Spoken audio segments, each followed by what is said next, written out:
Dr. Shrifa. Thank you, Professor Saavedra. My name is Samad Fatin. I'm the professor of political science. Actually, I teach the public policy of education, and I'm happy to see a few faces of my students. The reason my talk, obviously, that's going to be very brief, is going to try to put this talk in context by giving you just a few details about an experience, a personal experience, as an advisor to the Minister of Education, a former Minister of Education here in Morocco, which I'm sure might give a background, a real background.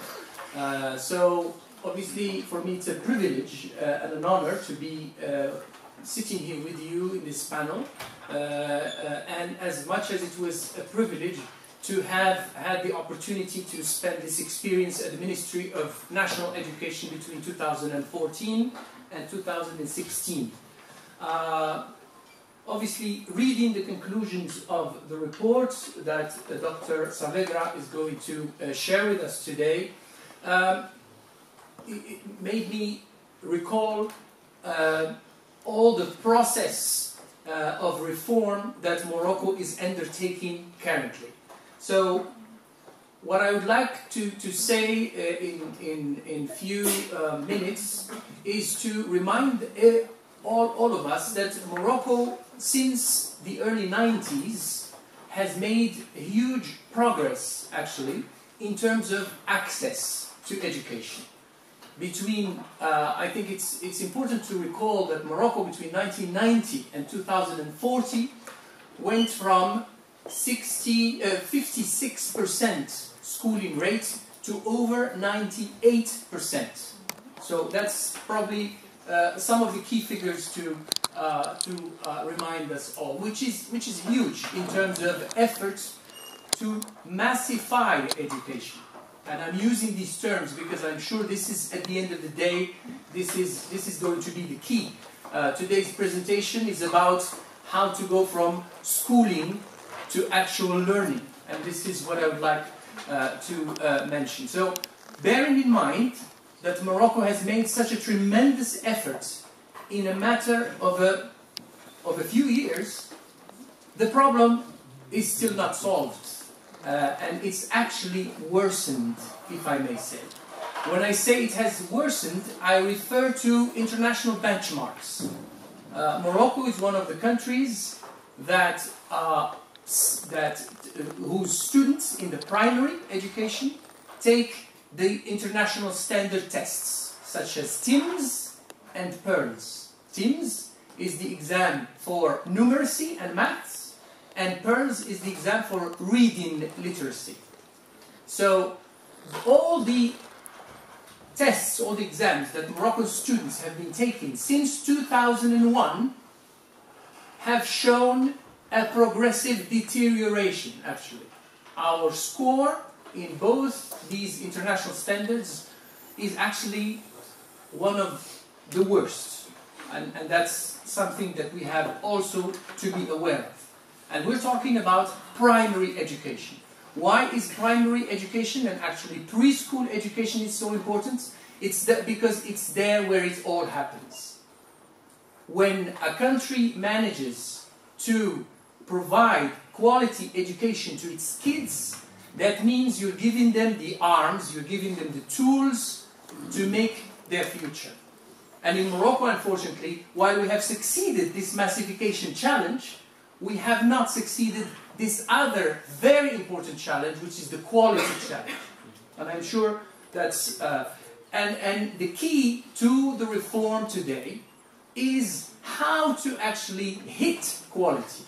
And when I told you that I would like to share with you this 2 years experience, is because we did our homework and we tried to put in place a strategy, and this strategy clearly, because unfortunately everybody is an expert in education, but not everybody really knows probably where to start. I mean, everybody is an expert because everybody is concerned about education. Every family is concerned about it. Everybody has an opinion about education. But where to start, how to do it is the key. So the effort that was done in 2014 was to see where we have to start. And all the indicators were showing the same direction.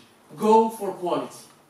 We need to go for quality. Now, what does quality mean? Quality in education basically stands on 3 feet, if I may. It stands on the selection of a good teacher, the training of a good teacher, and the governance of the educational system. And all the references, and we read World Bank reports, OECD reports, UNESCO reports, our reports, internal Moroccan reports, and it all was telling the same story. And the story was that we need to work on quality. And quality means we need to train good teachers, we need to have a good governance of the educational system, and we need to find these good teachers. Now, obviously, the story I'm going to tell you is on implementation. Now, is it sufficient to have identified what to do? Now we need to translate these strategic objectives into actions. And here I'm going to stop and just give you one example, because I'm being very, very generic about the story, because there are so many details that we can discuss afterwards. But one single detail I want to share with you, it's actually an example that tells you a little bit the challenges of implementation, is that when we started, we thought, okay, since we need to start by training good teachers, first thing we need to do, we need to look at the initial training and the continuing training of teachers. So among the priority measures that the ministry put in place was a reform of the training of the teacher and an implementation of a coaching system for teachers. Now, when time came to implement these measures, obviously we had huge challenges that translates into social movements. I remember when we first separated training from hiring, which was a very important decision, because teachers were basically, when they were hired to undertake their training, they basically were guaranteed a job. And the decision at the ministry was saying, at least we need to say, you're not guaranteed that job unless you take your training seriously. And in order to guarantee that teachers take their training seriously, they need to take a test to access school. Which, because obviously anyone, if I tell you, you've been hired and you have a 1-year training, but don't worry, you're a teacher, no matter what, obviously you're not going to put in the same effort. So one of the measures was to separate, to say we need to separate training from actual hiring. And that unfortunately caused a huge social movement. I don't know if you remember in 2014 and 15, with teachers going out to the street to say that we're being wronged. Obviously there was a whole debate, but I'm going to stop here just with this story, just to tell you that sometimes, even if you, it's not enough to put in to find the right answers, or what could be the right answers, but there are implementation challenges that many times we have to face. And with that, I will give the floor to Professor Jaime Saavedra, who will share with us, obviously, the conclusions of the report. Thank you so much. Well, thank you very much, and good morning to everyone. Excusez-moi, je ne parle pas français. And that's the only thing I can say in French. It's well pronounced, at least. So I just want to thank Professor Fatmi first for this introduction that I think points gives a very good framework to the points that I wanted to make. And before that, I wanted to thank the authorities of the university for giving us this space in order to share some ideas and to share with you some of the work that we have been doing at the Banque, and also what we see is the huge challenge that we have regarding education globally.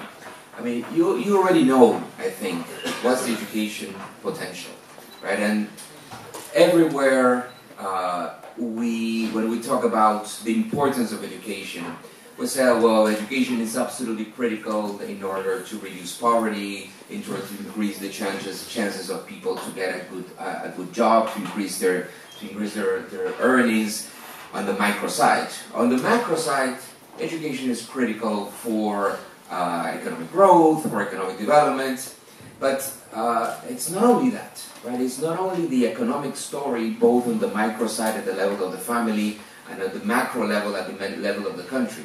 It's also the impact that it has in the life of people in general. Just when we look at the possibility of people to adapt themselves, I mean, the quality of their health, and at the social level, I mean, how important is education for the creation of institutions and for social cohesion? Right? Everyone has experienced being in school, and you understand how critical is school for social cohesion in the country, and how schools are really part of the fabric, right, of societies. So actually, that's why, as Professor was saying, everyone is an expert on education, because many of us have been to school. Well, a few of the population are not, but many are in school or will have a relative working in education, right, or are attending a school or university. So everyone is touched by the schooling system of a country. So that's why it's sometimes a little bit frustrating, the fact that everyone talks about education. All the governments will always say, I'm not talking about Morocco, all governments and all political parties and all politicians will say always that education is the most important thing for the country, right, in terms of growth and development. But despite that fact that everyone says that education is important, it's critical, we have huge problems. And in the reports that Professor Fatmi was mentioning, that's the last report that we have done at the World Bank, we say that there is a crisis. And some people ask us, why are you using the word crisis? If things are improving, kids are going to school, which is true. Kids are going to school, right? Rates of attendance, school enrollments in primary education are almost 100%. In secondary education are reaching many countries 70–80%. So kids are going to school. There's been huge progress, and as you mentioned, there's been huge progress here in Morocco. So kids are going to school. But look at these two numbers, 44% and 53%. Those numbers are the percentage of students who are finishing primary education and are learning. And what do we mean by learning? I'm talking about basic proficiency. Basic proficiency in math and in reading. So the possibility of reading a sentence and understanding the sentence, and the possibility to do a two-digit arithmetic operation. So those are the percentages of students who are not reaching those basic proficiency levels in the developing world. So just think of that. Think, okay, I have a classroom, kids are coming to school, but half of the students, so all this half of the auditorium, is not learning. Is not learning. Is not getting the basics. So that is actually a huge problem. That is a crisis. I don't see another word to use, right? That half of the students are going through school, are spending time with school, but not much is happening. So you have teachers that are going to school and not much is happening. But I want to make a nuance to the story. That 50% is globally. It's the whole developing world, right? I just averaged the 44 and the 53%, right? So half of the students, okay? That's across the developing world. But within our world, we have actually different planets. Because if I'm a minister of education in an Eastern European country, right, and I look at my scores in international assessments of math, of basic arithmetic, I will be worried. because 20% of my students are not learning. I will be worried if I'm a minister in an Eastern European country. If I'm a minister of education in a Latin American country or in an average North African country, that number is between 50 and 60% of kids that are not learning the basics in math. But if I'm a minister of education in sub-Saharan Africa, that number is around 90%. Kids who are not getting the fundamentals in math and in reading. That's an overwhelming crisis, right? But still, if I focus now in North Africa, that's the averages for the average for Middle East and North Africa are 52% in reading, 60% in math. Around the numbers, maybe a bit lower for Morocco. So that's a problem. So that's why we use the name crisis. So let me picture. I'm going to take about 45 seconds on your time, so that you understand what low-quality learning feels like.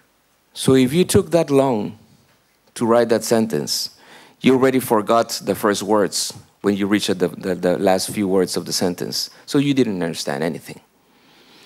So maybe you can read word by word, but you're not understanding. So that's what we mean with low-quality education. Right? At the end of the day, those kids were reading a few words, but are not understanding. Right? So that's the challenge that we have. Let me see if this problem is of quality, right? So we were saying kids go to school and they're not learning. But I just want to make another caveat. The access problem is not really completely solved. We still have more than 260 million children in primary or in secondary age that are not going to school in the developing world. I just wanted to make that caveat because sometimes we can think of, okay, so it's just a quality problem and the quantity problem has been completely solved. No, it hasn't been completely solved. Right? And this number, I mean, the majority of that 260 million, about 180, is secondary education. Is in many cases girls, right, that are in secondary education age and are not finishing school. Right? Huge dropout rates that we still see mostly in sub-Saharan Africa and South Asia, right? Then in Latin America and the Middle East that we see, and North Africa, that we see still higher dropout rates in secondary education, particularly upper secondary, and particularly girls. So we cannot say that it's just a quality problem. We still, globally, have a quality problem. And the other, I've been talking about basic education, right? But I just want to, for a minute, just talk about the challenges that we also have in the two extremes of education. On one hand, what about early childhood education? Right? I cannot tell you about learning because we don't have good data. So I cannot tell you what's happening on learning on early childhood education. But I can tell you what's happening on the quantity side. So how many young kids between 3 and 6 are going to early childhood education centers? And the number is half. It's probably a little bit less than that. And I'm not saying high quality early childhood education centers. I'm saying some institutionalized form of early childhood education. So we have a huge challenge on this front, that we'll need to expand early childhood education because we know how critical it is to have the basic fundamentals, both for cognitive skills, but also for social and emotional skills, right? When we instill them in young kids that are 4 or 5-year-olds before they go to primary education. Those years are years in which the neurological connections are formed in a much faster way than later in life. So the stimuli that kids could get in those years will have a tremendous impact on their capacity to learn later. And those are a few of the things that we already know We already know that kids who go to high-quality early childhood education institutions will attain easily the equivalent to one more year of learning when they are in primary schools.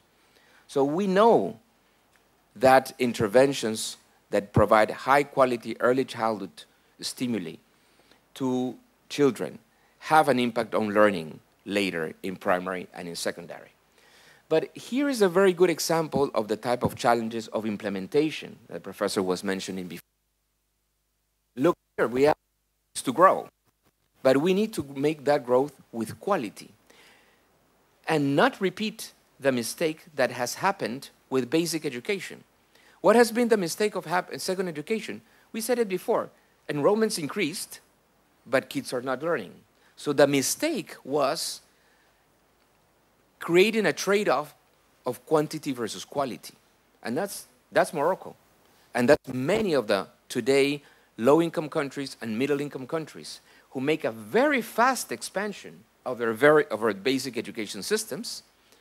But at the same time that expansion happened, resources and implementation capacity and managerial capacity did not increase at the necessary pace. So that expansion was at the expense of quality. That's why we say now that schooling is not learning, because the schooling is there and the learning is not there. Why we have that gap? Because there was this trade-off between quantity and quality. What we need today to do when we're talking about investments in early childhood education is not to make that mistake, right? And to make that expansion, right, assuring quality at the same time. But the other challenge that I wanted to mention is that we have a very large proportion of adults that do not have the fundamental skills in the developing world. The exact numbers are tricky because what is having the fundamental skills means is a tricky business. But I'm talking about adults that will have the basic fundamental literacy, numeracy skills, and adults that now in this day of ages who need to have also the basic digital skills. I'm talking basic digital skills, basic literacy, basic numeracy. And why this number is so high? Because you need to understand that before, when I showed you this figure of 44% and 53%, I said, look, kids who are in school today are not learning. Where is this data from? That data is for the countries for which we have information of the last, say, 1, 2, 3, 4, 5 years. So it's about the kids who are in school. So here, kids that today are in school are not learning, or only 50% of that are learning. But that is the flow problem. So that is the flow of people who are passing through our educational systems are not learning enough. But then think of what's the stock. If that is the flow today, then what happens with those cohorts of people who ended their education 5 years ago, 10 years ago, 20 years ago, with a low-quality system? Maybe if it was 40 years ago, the system was a little bit better, right? But it was a smaller system, right? So we have many kids that passed through an educational system 5, 10, 15 years ago, not learn much, but they now are in the labor market. Now, all those are people who today are 20 years old, 30 years old, 35 years old, who passed through a low-quality education system, even if they finished primary or even secondary, do not have the fundamental skills. So if the flow problem is big, the stock problem is even larger. We have many adults, and that's the case in this country, but that's the case of many middle-income countries who do not have the fundamental skills. And we hear all that all the time, right, from employers who say, no, but I try to hire people and they're not able to write a paragraph, or they're not able to present themselves. They don't have the basic social skills that are needed in a workplace. So we have a huge challenge there. And why that is a challenge? Because if we were talking about people who are 70 years old, maybe you say, well, might be too late. I don't know, because it's still, I know many colleagues who are 70 years old are super bright. But you could say, well, it might be a bit late. Well, let's talk more about income guarantee policies or that type of thing. But no, I'm not talking about 70 or 80 years old. I'm talking about people who are 30 years old or 40 years old and who are going to be in the labor market for the next few decades. So we cannot say, and this is a challenge for people who are in the Ministry of Education, we cannot say, let's only focus on early child education because, as I said, socially, it's very profitable to invest in early child education. Great, but we cannot say, let's only focus on that. We cannot do that.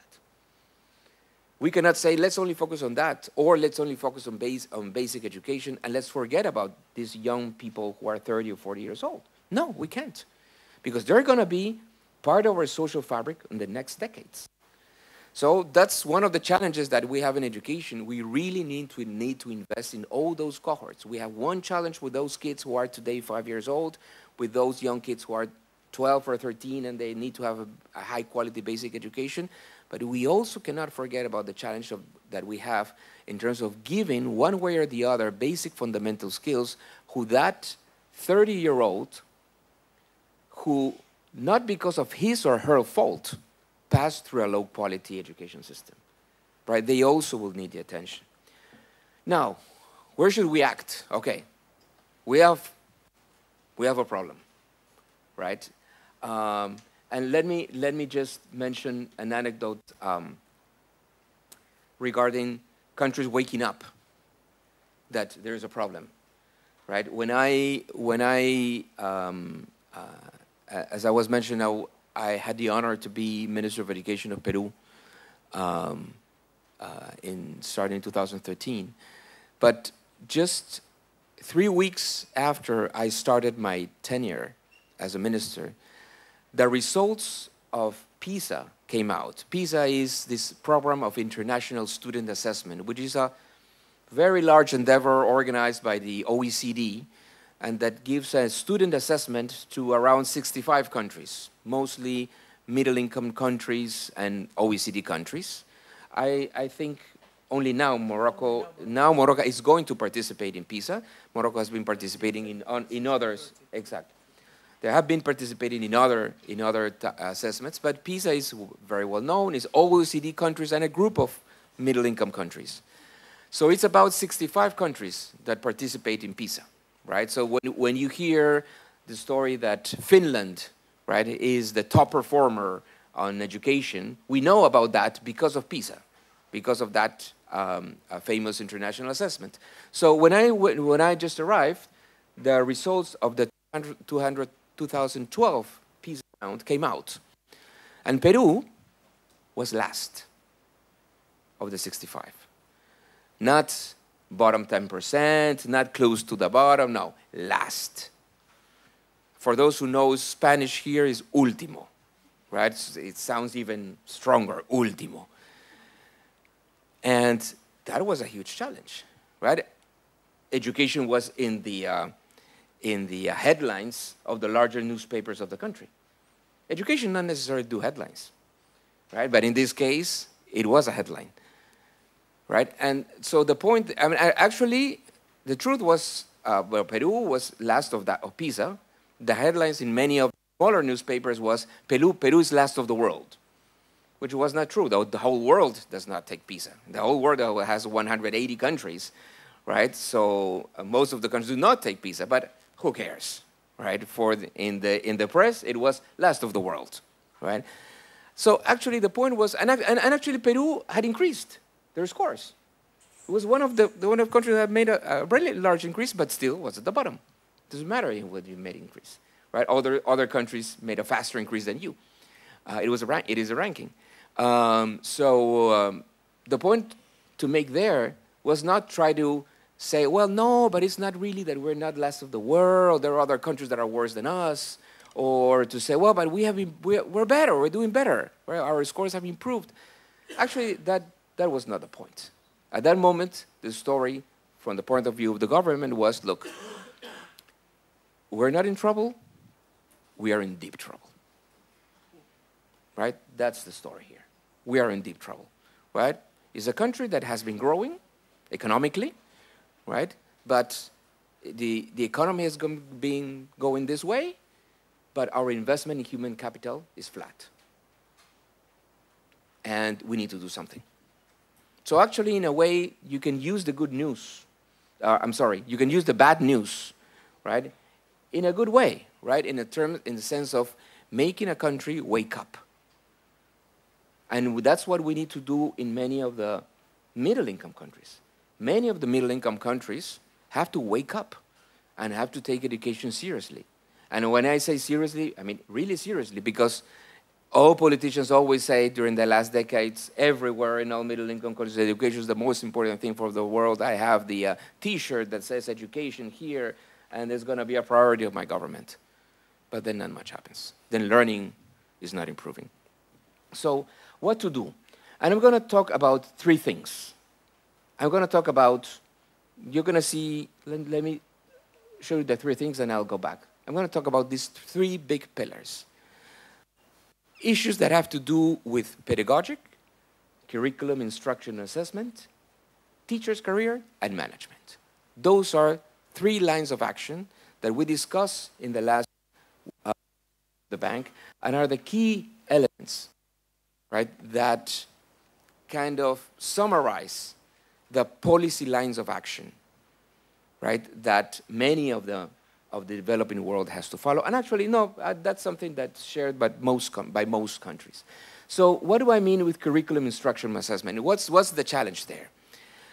Many of the countries, I mean, let me focus for a second on basic education, say, look, we need to improve our curriculum, right? Which is the curriculum? Is a guide that says what is that kids should learn in the different subjects, in the different grades. Right? The problem that we see with curriculum, so that agreement, is that usually it is a 500-page document, right, done by pedagogical experts that then is shelved somewhere in the school and is not used by anyone, right? Because it's too big, too complicated, too ambitious, too disconnected, right, from the realities of the classroom. So what we need first is to have curriculums, right, that are realistic, that says, okay, this is exactly what I really want to make sure that all kids learn in math, in reading, in history, in geography, in social sciences, etc., in digital skills. Right? That sounds simple, but it's not, because not all countries are moving to have a simple curriculum, right, that really lays out what you want everyone to teach. And let me underline one word that I just said, everyone. And that is a key problem, and that is a key shift that we need to do in all our educational systems, the word everyone. And that the teacher today cannot talk to the average student in his class or her class, because the average student doesn't exist. There's no average student. There are 30 kids. Well, in sub-Saharan Africa would be 150 kids in a room, but that's another problem. If we have the right number of kids, 30 kids, say, in the classroom, all those 30 kids are different. They have different backgrounds, they have different talents, they start from a lower basis just because they are different. They have different speeds to learn, and the teacher has to make sure that all of them learn.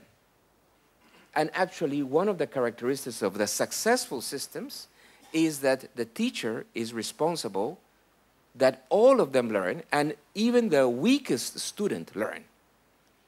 Actually, the responsible of the learning of each one of those students is the teacher. It's not the student. If the student is not learning, it's the teacher's fault. It's never the student's fault. Right? And that's a small detail that sometimes educational systems forget. And the final point is that, 2 points. One is that what we're asking of those teachers now is each time more complicated.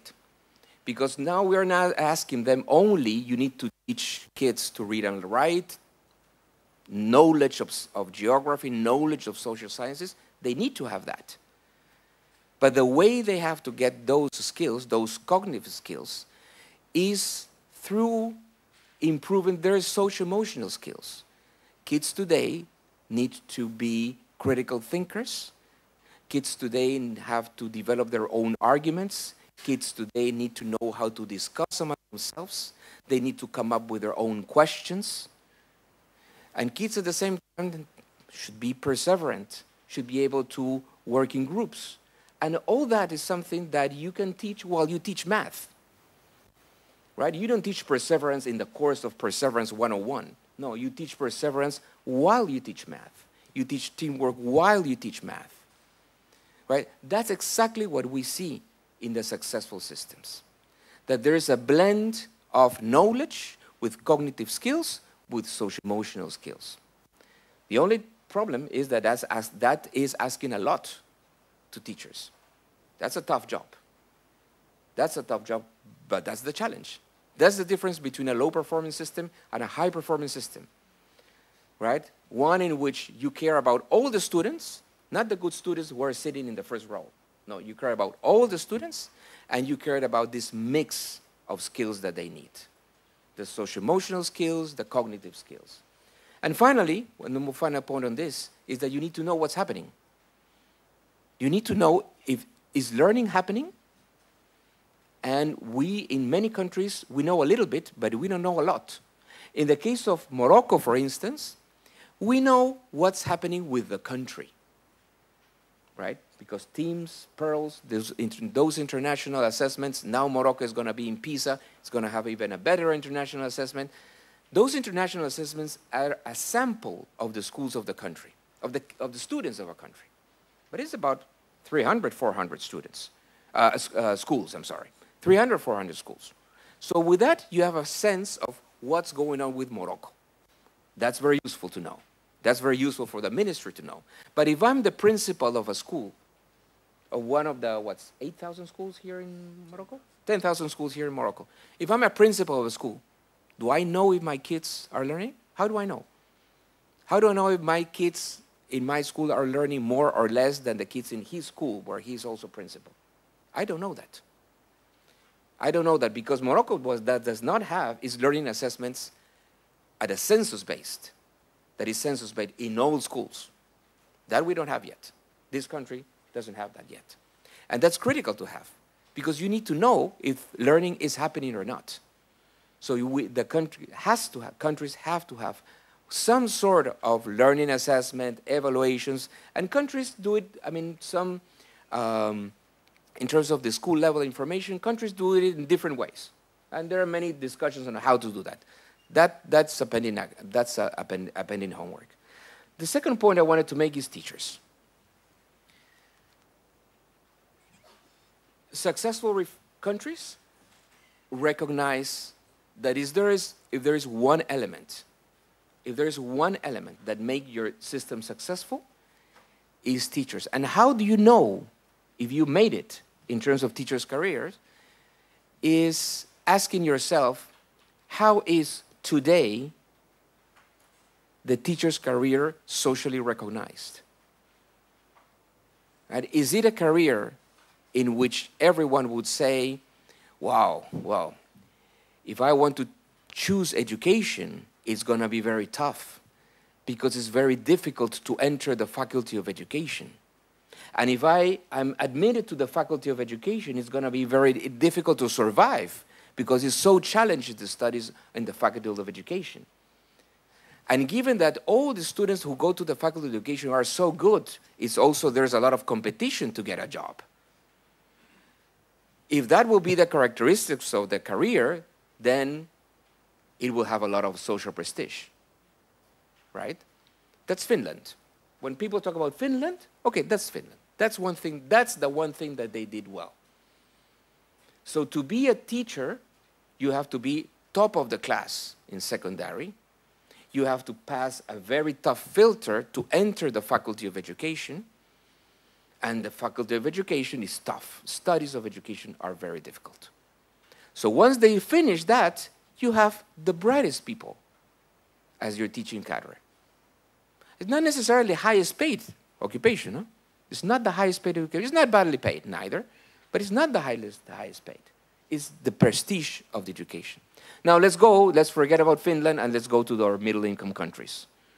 That includes Morocco, that includes my country, Peru, that includes Indonesia, that includes Colombia, that includes Mexico, that includes Egypt. Unfortunately, is the opposite. It's not the most difficult career to entry, doesn't have the toughest filters, doesn't have the toughest filters to be selected and to get a job, and that's the key thing. That's one of the main reforms that are pending in many middle-income countries. And how important is the teaching profession? Everyone here went to school. Everyone here can remember by name, the name of that teacher who said something that changed your life. By name, every one of you. And we'll also remember by name that bad teacher, right? That says something that you'll remember for life, right? And it was a nasty thing, right? Both. But that's how important are teachers in society. So we need to make teaching career the most challenging career. That's what we need. Countries need to move to that. And then, fortunately now, we're starting in Morocco as more meritocratic selection of teachers.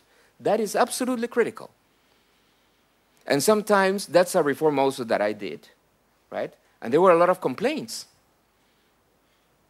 There were a lot of complaints. We had a selection of teachers, and we had 20,000 vacancies, 200 people, 200,000 applied, but at the end of the day, we didn't fill the 20,000 positions. We only filled 8,000 because we put a bar and we said, this is the minimum bar. We only will select those as permanent teachers who pass the minimum bar. Then the union was saying, well, but there were 20,000 spaces. Why don't they fill them out with the 20,000 top? Because it's not a matter of being in the 20,000 top. It's that you need to be good because you're going to be in front of kids. That's the key thing. When there's a teacher who is not performing, we need to remember not him or her. When there's a teacher who is not performing, we need to remember what's happening with the kids that are being taught by that teacher. That's the key thing. Right? When there's a teacher that is not a good performer, you ask, what happens if that teacher is the teacher of my son or my daughter? Right? That's what we need to worry. So we need to make sure that we increase the value and the socioeconomic prestige, the social prestige of the teaching career. We need to make it rigorous and meritocratic. And when you have a rigorous career, right, it's a career that is also, it also has to give teachers and people who are in the career the opportunities for continuous professional development. Right? So that is the shaping of the teacher's career is one fundamental element of reform for all countries. That's happening? Yes, in some countries it's happening. Right? We do see in the developing world, we do see meritocratic selection of teachers in Peru, in Dominican Republic, in Colombia, and it's starting in Egypt. We didn't see it in Indonesia. And we didn't see it in Indonesia because there was a law that was passed that introduced those meritocratic elements, but then when implementation came, that didn't happen. And that leads me to the issue of management, my final point. Why I talk about management? Because if you think about the education system of any country, take Morocco, you're talking about delivering a service in 10,000 places every day to 7 million students with 300,000 teachers. So you're catering those 7 million students and their parents. And that's a service that has to happen every single day. And what is that service about? That service is not about giving a hamburger. That service is a much tougher service. It's educating a kid, giving him or her the skills that she needs for life and make her happy. Right? That's the service. Education is about happy kids. That's a very tough service, and you need to deliver that service. So delivering that service to millions of kids in tens of thousands of establishments every day is a very tough management problem. It's not at a point, it's not a pedagogical problem. A pedagogical problem is I define my curriculum, I define how do I prepare my teachers, but I can do that in 50 schools. And pedagogically, 50 schools could be fantastically well designed. But my problem is not 50 schools, my problem is 7,000 schools or 10,000 schools. So I need to do that, not in 50 schools, in 10,000 schools. So I need to have all the inputs and all the systems and all the information that I needed to do that. That is my management problem. That is not anymore a pedagogical problem. That is a logistics problem, right? And there are two levels of management in which we need to attack the issue. First of all, when you see the system as a whole, you need to make sure that you have a very high-quality bureaucracy. A very high-quality bureaucracy, and it's not only about teachers. It's a bureaucracy about people with public management and administration backgrounds, computer science, architects, lawyers, engineers, psychologists. So you need a very well-oiled machinery to manage that system. And we not necessarily have it in all countries. When I go to a random middle-income country and I ask, where is the best bureaucracy in this country? And I can say it because I've been a bureaucrat in the Ministry of Education, right? Where's the best bureaucracy? Isn't education the most important issue of the country? Where's the best bureaucracy? And it's usually central bank, Minister of Finance. It's not in the Ministry of Education. That sounds a little bit politically incorrect, but that's the truth. Right? So you want the best education, you need to have the best bureaucracy. And you need to have the best people managing the system. And the other issue of management, is the management at the school level. We say a lot when we talk at the school level, for instance, we need to train teachers. We need to use information technology, right, to train teachers in an efficient way. And yes, we can use information technology now, today, with the software that exists, right, in order to train teachers in a very efficient way. But the best teachers training is at the school level, using technology. But for that to happen at the school level, the school has to be well managed. And for the school to be well managed, you need a good principal.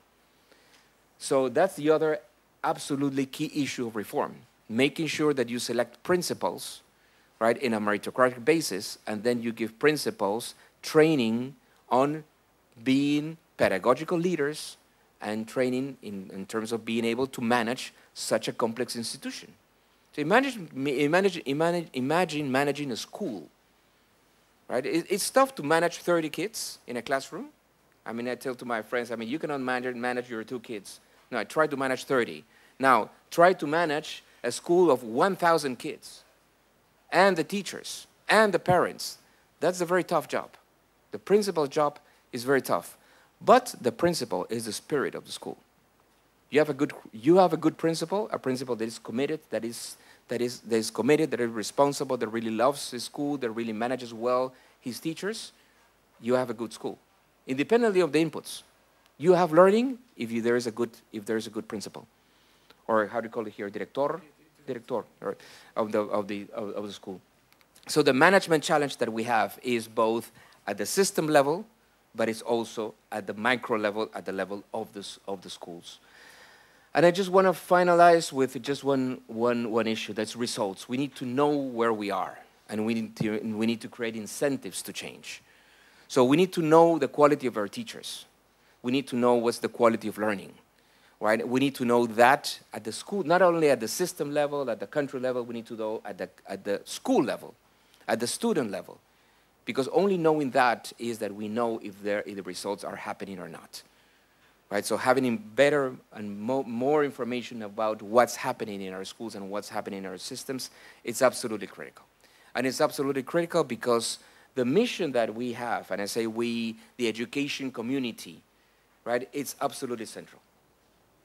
It's absolutely central. And it's a huge responsibility because those kids who are today, we look at the Moroccan young kids that are today in school or in universities, not all of them are having a good experience.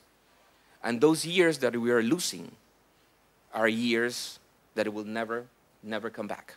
So it's an extremely high responsibility, but is doable, and that's something that we should put all our efforts in the benefit of all our children and young people in the world and in Morocco. Thank you very much. Thank you very much, Professor Saavedra, for this very inspiring and indeed very, very important presentation. I think it's time to take a few questions from the floor. So I suggest we take a number of questions. Donc on va passer aux questions. On prendra 4 ou 5 questions. Donc on fera ça par lot de 4 ou 5 questions. Okay, so we'll do this by batches of 4 to 5 questions. So the floor is yours. We have the microphones. Donc la parole est à vous pour vos questions et commentaires. Merci. I think I will just ask in English. My name is Amin Zaidan. I'm a 5th year student here in Renewable Energies Engineering, and also founder of an organization. And our mission is to popularize science for kids in partnership with the schools. So I think you said all there is to say in terms of policies and how to ensure that education is well taken care of. So what can you say about the role of an organization like the one I'm running actually? We're trying to create workshops, innovative education workshops in STEM for kids. We have all the, I mean, we know it's very important, but do you think the role can be nationwide, or will it always be just a minor role in education? Thank you. Thank you, Amin. Other questions? D'autres questions? Present yourself and then ask. Okay. Thank you for your presentation. I'm Driss Shukri, a PhD student in education. Through all the presentation, we have seen the focus on educational objectives. That's really the aim of education, but we shouldn't forget as well that there should be, political objectives for any educational system. That goes without saying. So in 2001, I have a discussion with a scholar, a Moroccan scholar, about the objectives of the Moroccan educational system. And we realized that most of the objectives of the educational system were political rather than educational. And you cannot expect more or quality or a person who can be, productive in a society while we focus on production, on producing that individual as someone who perpetuates, a political system or something. There should be when I'm talking about educational system, I'm alluding here to taking initiative. When we say, for example, to promote a student who takes initiative in his society, that's not an objective that exists in the Moroccan educational system. If it were the case, everyone who gets out of the university will try to find a way for himself to start a business or something. But now everyone is waiting for the government to employ them, which shouldn't be the case if the objective was other than what I said before. So, we know that there are a lot of challenges in teacher education, in what's the budget that is allocated to education in Morocco. All of this gives us a sense, is there really a political will to develop that educational system or not? Mm-hmm. Thank you.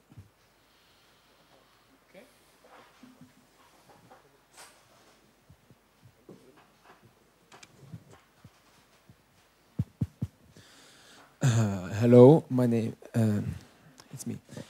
My name is Hassan Al-Khmish. I'm just like almost. Huh? Where is the person? Oh, okay. Indeed. I couldn't see it. Okay. Okay. My name is Hassan Al-Khmish. Just like most of you, I am Moroccan. I am in first year of aerospace engineering. I represent the Bridge, which is a club in this university, which is basically about the journal in this school. And first, I would like to precise, it's an amazing speech that you just gave. I'm really inspired. I want to ask about the way the teachers should be taught how to teach children. Like, what is, in your opinion, the best strategy to make good teachers in the Faculty of Education? And what does the Faculty of Education represent exactly?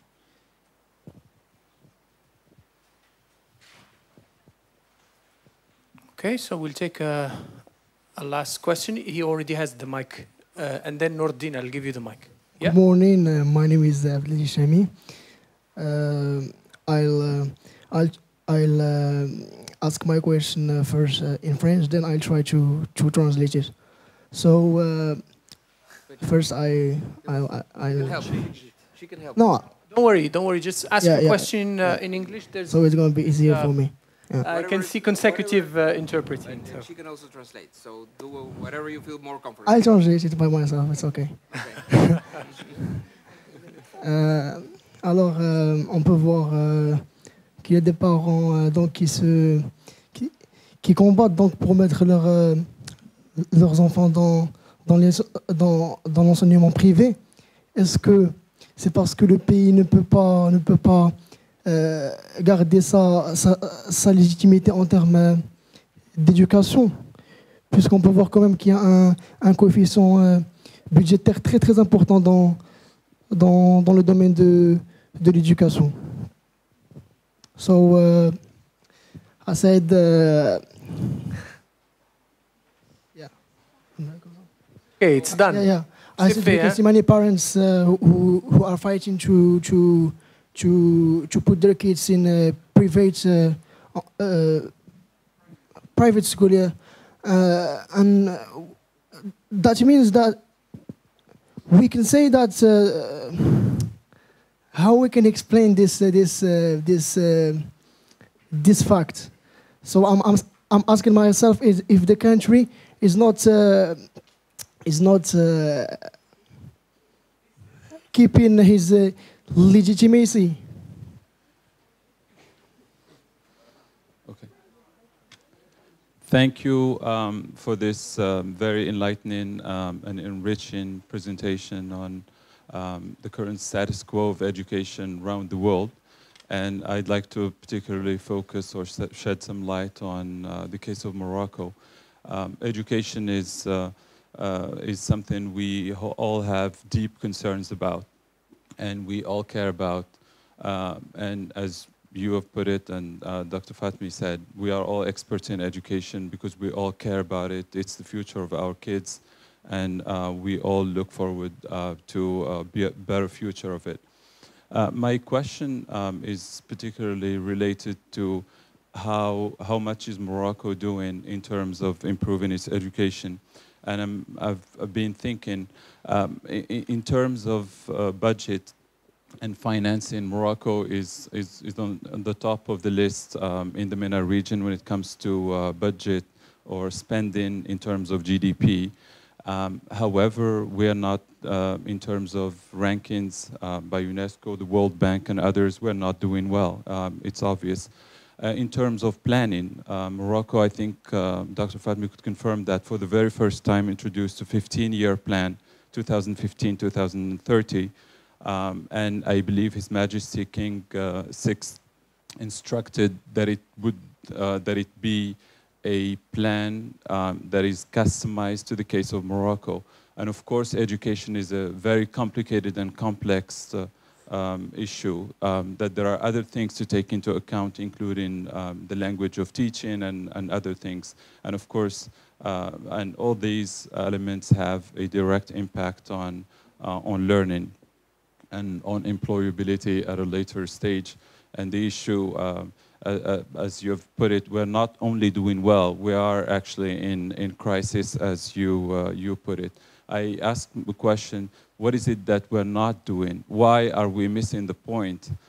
We have had many ministers, many plans, and I believe we're touching upon all the elements you mentioned, yet we're not doing well.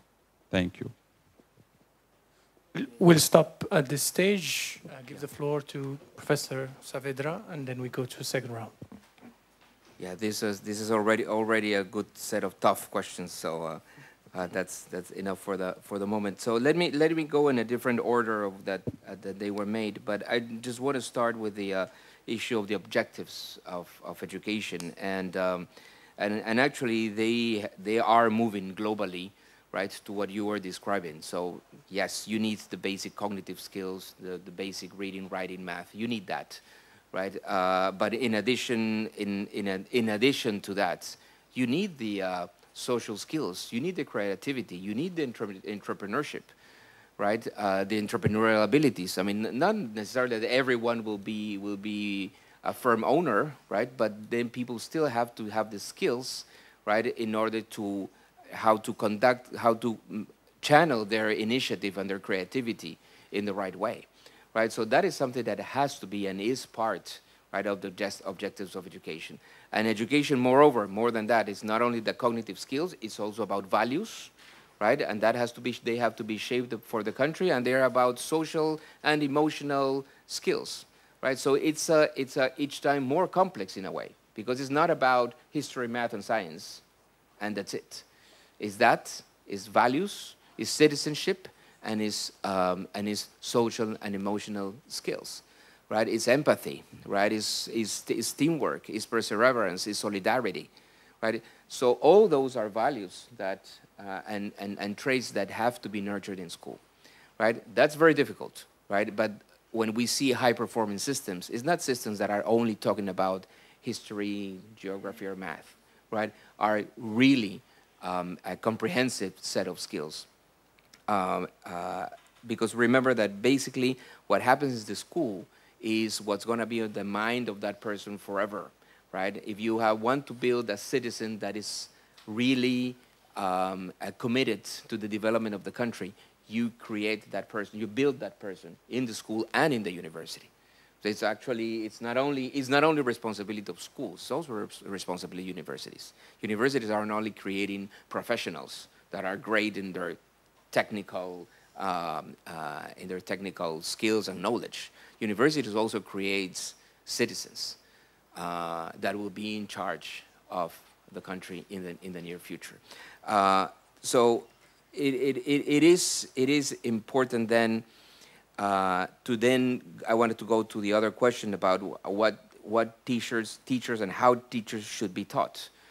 What I'm saying is that then the set of skills that teachers have to receive is completely different. It's not about the knowledge of an area. That's only one part, right? If we want teachers, right, to work in schools in which kids get the cognitive skills, the values, the social-emotional skills, then teachers have to be trained in that way. So that's why in successful countries, one part, and sometimes a minor part, well, let's say half, right, of the time spent in terms of forming a teacher is about the knowledge part, is of the substance, the contents. The other half is about pedagogy, and it's not only about learning methods on math, it's about pedagogy in terms of how to interact with the students in a very effective way, and how to make sure that you have empathy with each one of your students and that you understand the different needs of each one of the students and act upon that. That's very difficult, but that's what the training of teachers have to be about. It's not about knowledge only. It's important, obviously. He needs to know geography, math, whatever, right? But, I mean, he needs to, or she needs to, make sure that that is delivered in the right way. And to do that, a lot of the training of pedagogy is about how to interact efficiently with kids.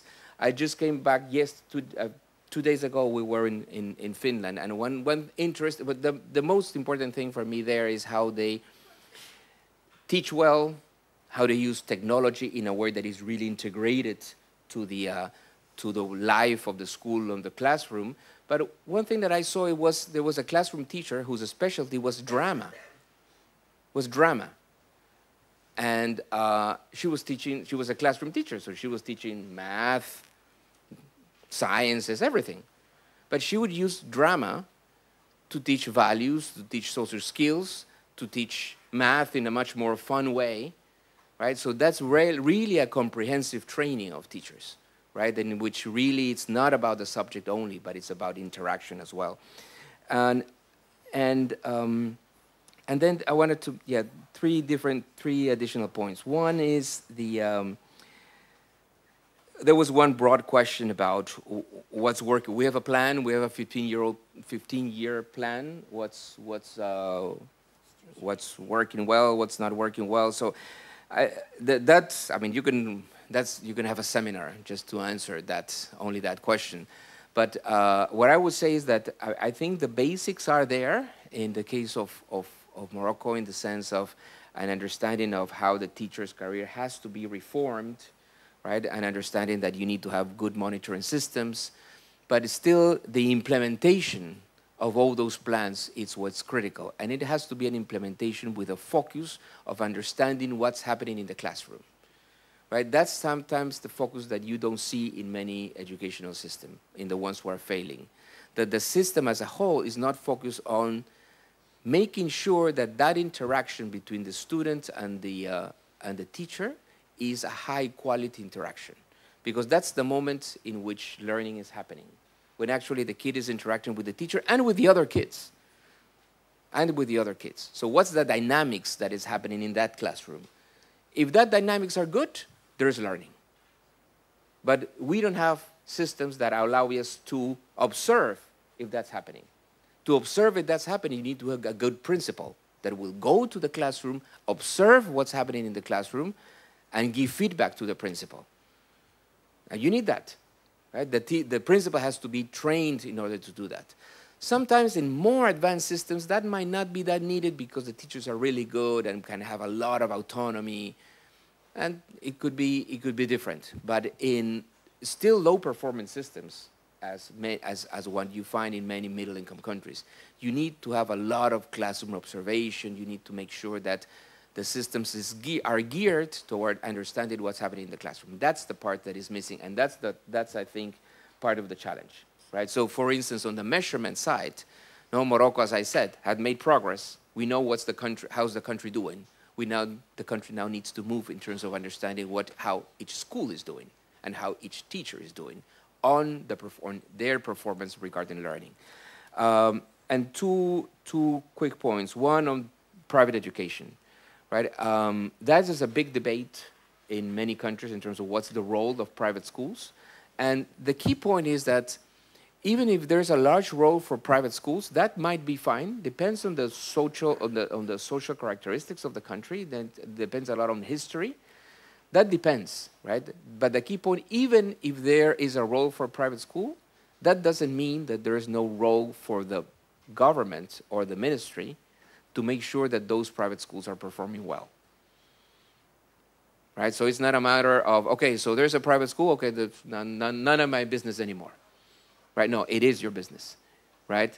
Governments need to make sure, it was the role of the educational system is to make sure that everyone has the opportunity of a high-quality education independently of your background or the money of your parents, right? And that has to be true for everyone, right? Doesn't matter if you're attending a public school or a private school.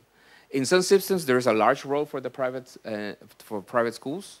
In the Scandinavian system, they're basically non-existent. It's less than 1%. People will ask you, what do you mean with the private school? All schools are schools, right? But in other middle-income countries, the share of the private sector is 20–25%, right? So it varies a lot. And finally, the final point on the first point on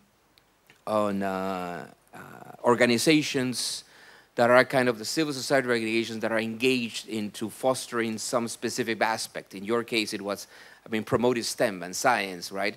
That is fantastic, right? And if you do more of that, the better, right? Because there's a space in education, there's so much needs, there's so much, there is space for everyone. There is a space for everyone, right? And for instance, organizations that promote STEM careers or the use of technology or more preferences for sciences, particularly among girls, where could be extremely effective in terms of supporting the work of teachers. So if you have a good teacher and a good principal in a good school, that person will love to say, okay, can we partner? Probably if you have a mediocre teacher or a mediocre their principal, he would not be that interested. Oh no, that's more work, don't bother me, right? But probably partnering with the good schools, I mean, that's a good symptom, right? And there's a lot of space for organizations like that.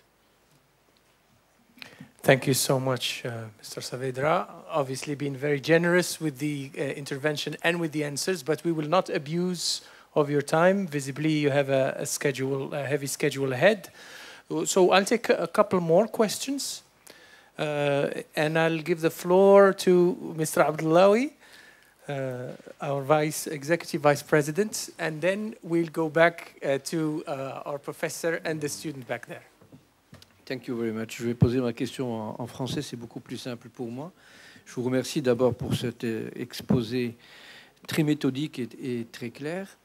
Et pour continuer sur le débat public-privé, je voudrais également vous interpeller sur la problématique de la gratuité de l'enseignement. Il y a aujourd'hui au sein de notre pays un débat qui se crée par rapport à la gratuité de l'enseignement. Doit-on continuer à avoir un enseignement? Je ne fais pas la différenciation public-privé. C'est la gratuité de l'enseignement public, bien évidemment. Doit-on continuer à avoir un enseignement gratuit?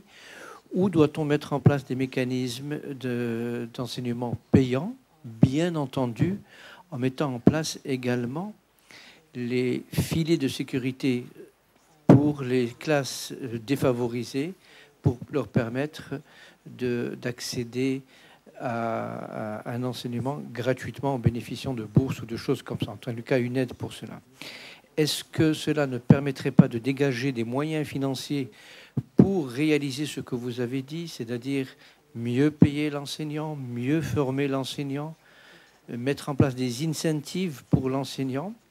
Est-ce que c'est une manière d'améliorer ou alors est-ce que c'est creuser un fossé social? Quel est votre point de vue et quelles sont les expériences que vous avez pu voir au niveau international sur cette problématique? Merci. So we'll take two more questions and then we give the floor to Mr. Saavedra for the answers. This is Najib Mukhtarif, a faculty at this university, and I have a question and a comment to make. My first question is, maybe I'm asking your advice on what to do. For this case of this university, we receive a number of students from high school who have been going through a system of education from primary to middle school to high school. And when they get to here, we do our filter admission tests. But at the end of the day, when you come to your classroom, you will find out, as you have said, a very heterogeneous classroom with students who have basic language skills, sometimes methodology skills, sometimes learning skills, and so on and so forth. So to ask of a teacher to do all of this, as you have mentioned before, is maybe too much asking, because teachers are not necessarily experts in all the areas of their teaching. They might have their subject knowledge, they might be experts, but they very often lack the expertise in teaching methodologies or classroom management or different other teacher training skills. So if you have an experience that might have worked, what would you advise to a university like this one, maybe to remedy to this problem?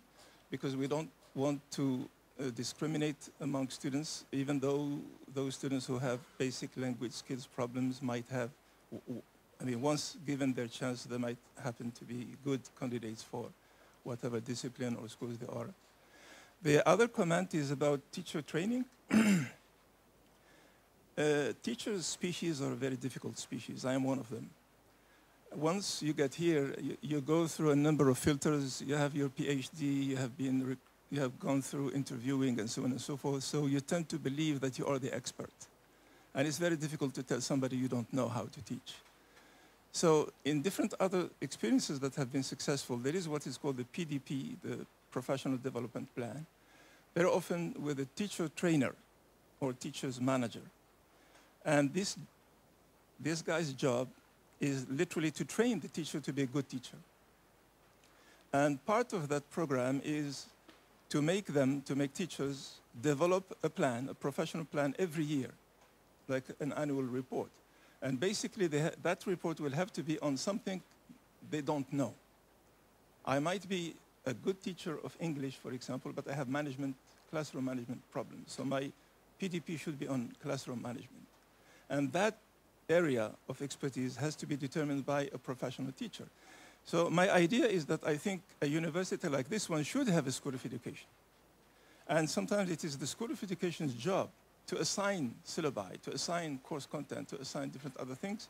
And these are skills and capacities that some teachers do not necessarily have, but they have a peer expert who knows how to do that. So for the sake of the success of the university, maybe a university like this one should have a school of education whose task and job is to make sure that the mission and vision of the school is guaranteed, so that by the end of the day, the students in their classrooms have the right teaching, the right training, and that would be good for the rest of the institution. And thank you. Okay, can we give the floor to one of our lady students, because we haven't heard. Yes, back there. Yes. T'en fais pas un temps. Ladies first. Yeah.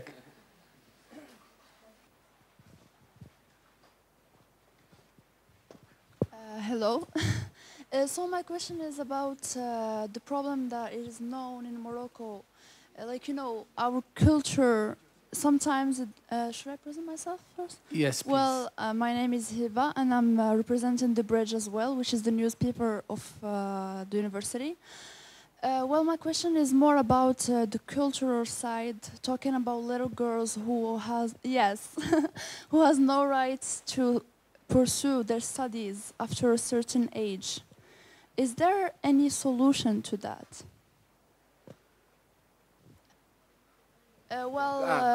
Sometimes in like old-fashioned people and everything, they don't let little girls especially pursue their studies after a certain age.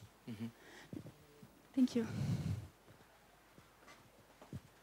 Okay, so we go here.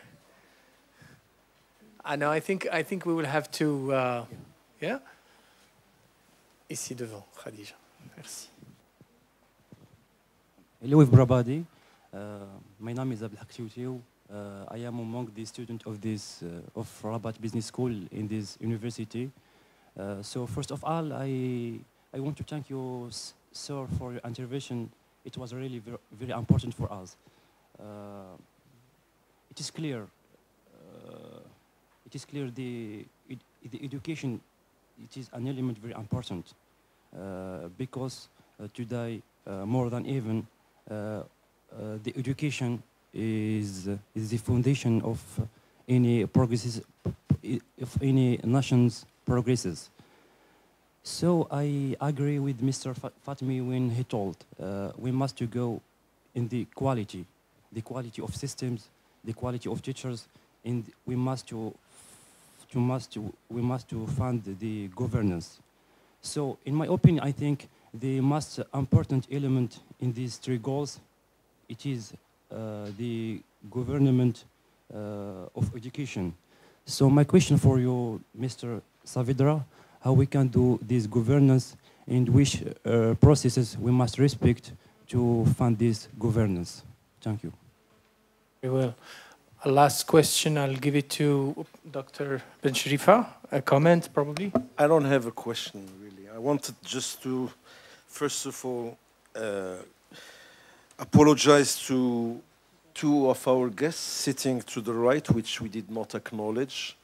Marie-Françoise Marinelli, who is the director of the operational programs, and Safa Al-Kougali, who is responsible of the sector of educational sector in the MENA region.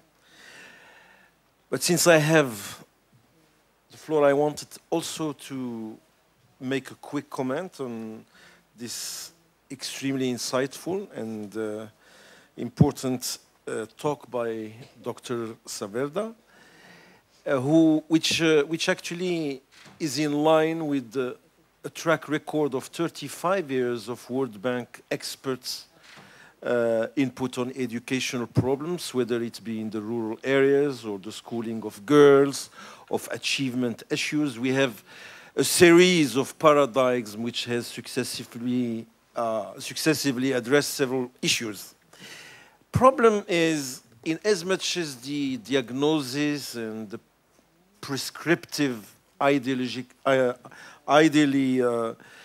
more or less seem to be obvious or trivial at times, we just think that after so many years, we don't see the end or the solution.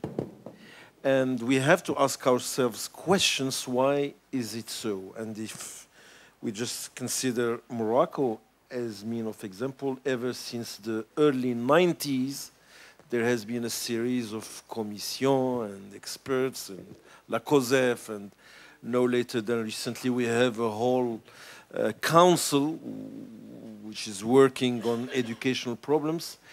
And it seems like the problems are just worsening. Why is it that it is the case? There are three major questions maybe that would require careful thinking now. The first one is that education is more than about education. I think that it has been already raised.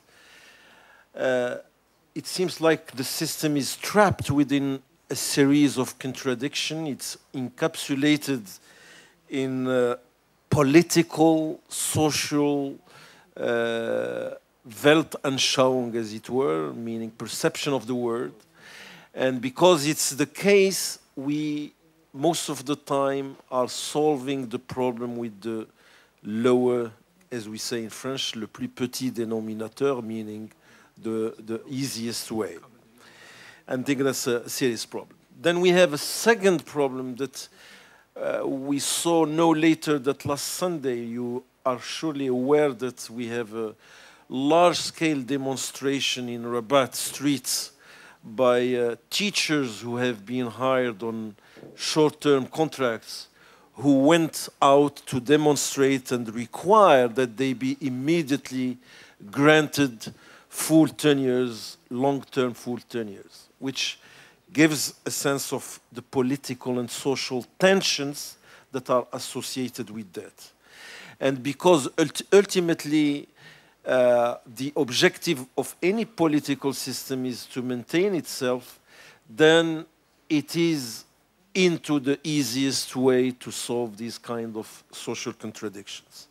And then finally, I think we have to be honest and say that the fundings are in limited supply. And no matter how much the state has allocated in terms of means, just continuing to require more funding seems to be a problem. And therefore, I think that what my colleague Abdullahi just raised in terms of the question of someone has got to start thinking to paying for education is a legitimate question as well. Thank you so much for giving us the opportunity to review and revisit these matters. And I think the floor is yours. This issue of paying, yeah, private tuition, private, yeah. private schools, not for public. Even for public. Even for public. Well, several of the questions are each one for a couple of hours. I mean, what the question of the vice rector was about is the whole world of financing education, which is really a tough issue, and then the question about teachers training. It's a complex one. So very quickly. And we can discuss more about this later. On the issue of financing education, only the richest countries have been able to assure free education for everyone. Most of the middle-income countries have chosen a path in which there's a mix of public financing and private financing. In many cases, it depends both of history, but also of the budgets, right? If there's availability of resources for higher education for everyone. I think the key element, whatever the mix is to make sure that there's no talent that is wasted, and that there are always mechanisms, either through fellowships or others, that would allow people who will not have the possibility of paying but are talented to have the opportunity of higher education.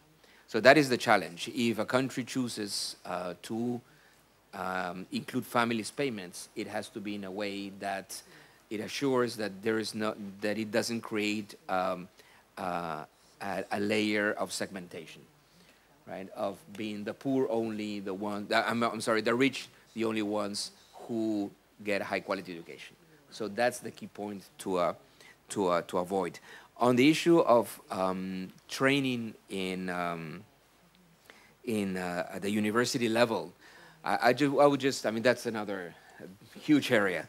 That's another huge area. I would just mention two things. It is true, and the university is more difficult that the teacher of the subject will give to the students that do not have some of the fundamental skills or the basic social skills that give that content or those skills.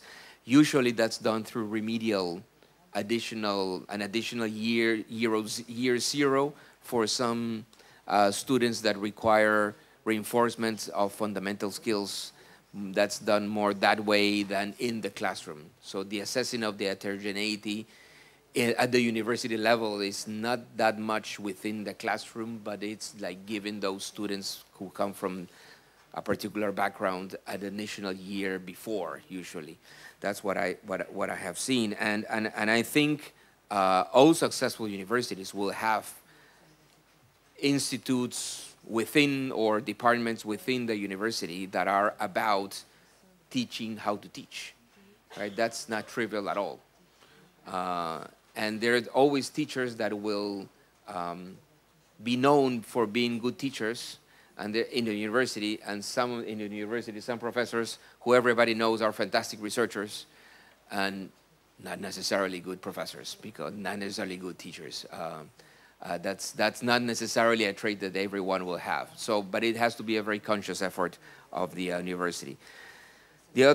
Each question is big. On the girls' education issue, actually, it should be a priority for a country like Morocco, both from a social perspective, from a welfare perspective, and even from an economic perspective. I mean, there is a lot of proof, right, that the best investment is to make sure that girls have the right education, right? Usually, investment in girls implies also an investment in the whole family, right? So it is crucial that we pay attention to that issue in a very forceful way. And it could be, I mean, the problem or the challenge is that a lot of the issue regarding girls' education is about culture, is about social norms that exist in the country, and those sometimes are difficult to change. But being difficult doesn't mean that the public sector or policy should not address those difficult issues. I mean, it could be more related to awareness campaigns, but that is something that we need to tackle. And finally, the issue of governance, I will link it to the final point that the professor was mentioning, that sometimes the plans are there, right? What we need to do has been discussed, right? But it requires a lot of political will, because, for instance, regarding teachers' reform, those teachers' reforms are usually politically sensitive and politically complex, but they are inevitable, right? And they have to be related to the emphasis on learning. So sometimes when we bring politics into education, what at the same time we are not doing is putting learning at the center of the discussion, right? So we might be talking about the labor rights of teachers, and that's very important. But even the labor rights of teachers have to be seen from the lens of what's happening with the learning in that classroom. So we cannot never, even when in the moment we discuss labor rights of teachers, we cannot lose perspective that everything that we're discussing is about, are we being effective in the classroom with the kids? It's not easy, right? But that's the only way in which we could implement, right, the policies that are needed. So let me finish there, because I mean, but there is a lot much to discuss, but we're lacking time. Thank you very much.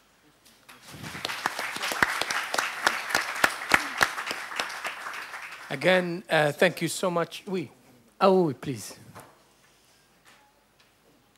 Thank you very much. I'm going to be quite brief. As was said, I'm the country director for the World Bank for the 4 Maghreb countries, plus Malta. So Algeria, Tunisia, Morocco, Libya, and Malta. I just want to say a couple of words, but before that, I'd like to ask the students, who wants to become a teacher? Can you raise your hand? Oh, excellent. That's fantastic. So we do have, there is hope. Hein? Voilà, mais il faut qu'on s'assure que ce soit les bons étudiants. Hein? Vous avez entendu ce qu'a dit M. Saavedra. Il faut regarder les droits des enseignants, mais les droits des enseignants dans la perspective de l'apprentissage. So just a couple of words to say that I was actually very, very pleased with the question that the students have raised. Very substantive question. So as I was talking to Safa, who is a manager in charge of education for MENA, we would like to have a panel of students that will work with us, because we are at the moment preparing our strategy for Morocco for the next 5 years, and we have determined that education is a priority. As a matter of fact, we want to work on education in the next 10 years. And this is one element that came out of the report of the World Bank, that it is important for Morocco to work on education, on human capital, broadly speaking, so that you can optimize on the heavy infrastructure that was done over the past 15 years. So we would like to have the students as perhaps, you know, a platform that provides really in-depth input, and we will propose that to the Minister of Education. We were with the Minister of Education this morning. We are in the process of preparing an important program that will incorporate all the elements that Professor Saavedra has mentioned. The good news is that actually the minister articulated the vision that is in the 2015-2030 plan that we have referred to, and the elements are there. So the point is, I love the question that the student asked in the back. He said, how do we make it work? We are putting the money, we have all the ingredients, and we have to make it work. Let us work with the government and the student and the World Bank to make it work. Look at my tweets. I have already tweeted 3 or 4 of them as you were talking. Thank you.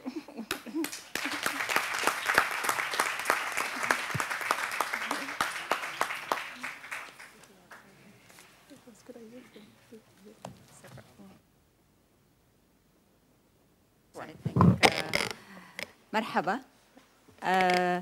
I'll be very brief. I'm actually honored to be here. I think the change that's going to happen in Morocco is going to come from you. And we can tell you the statistics, we can tell you what's happening in other countries, and no government is able to do anything unless you actually change that culture. So you're the generation that's going to change this. We're here to work with you, to help you as much as we can, and we count on you. Okay?